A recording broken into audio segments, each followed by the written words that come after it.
Virus के कुछ features की बात करेंगे। इससे पहले हमने वायरस के बारे में बताया कि वायरस को जीवित और अजीवित के बीच की कड़ी क्यों कहा जाता है, क्योंकि inside the host cell virus क्या होते हैं, लिविंग होते हैं, और outside the host cell virus non living होते हैं। इनसाइड जब है वायरस होस्ट सेल के अंदर है तब ये लाइटिक साइकिल को शो करते हैं, और अगर होस्ट सेल से बाहर है तब ये लाइसोजेनिक साइकिल को शो करते हैं। और याद रखना है कि लाइटिक साइकिल में जो होस्ट सेल है वो डिस्ट्रॉय हो जाती है। अंडरस्टैंड। अब कुछ दूसरे फीचर्स की बात करते हैं। जो वायरसेस हैं ये वेरी स्मॉल इन साइज होते हैं। इनका जो आकार है, जो साइज है, वो बहुत ही छोटा होता है। इतना छोटा होता है कि ये बैक्टीरियल फिल्टर प्रूफ पेपर से भी पास हो जाते हैं। मतलब आपने देखा होगा लैब में, अगर आपने एक्सपेरिमेंट किए हो तो जो फनल होता है उस फनल में अगर हम फिल्टर पेपर को रखते हैं तो उस फिल्टर पेपर से भी वायरस पास हो जाते हैं।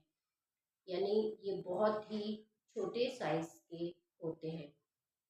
और ये किससे बने होते हैं? न्यूक्लियो प्रोटीन, यानी न्यूक्लिक एसिड और प्रोटीन।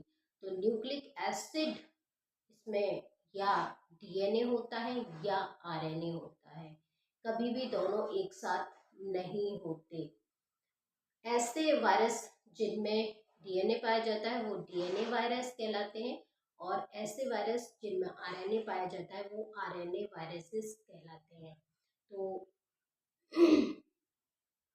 कभी भी वायरस में डीएनए और आरएनए एक साथ नहीं होंगे, ओनली एक ही न्यूक्लिक एसिड पाया जाता है।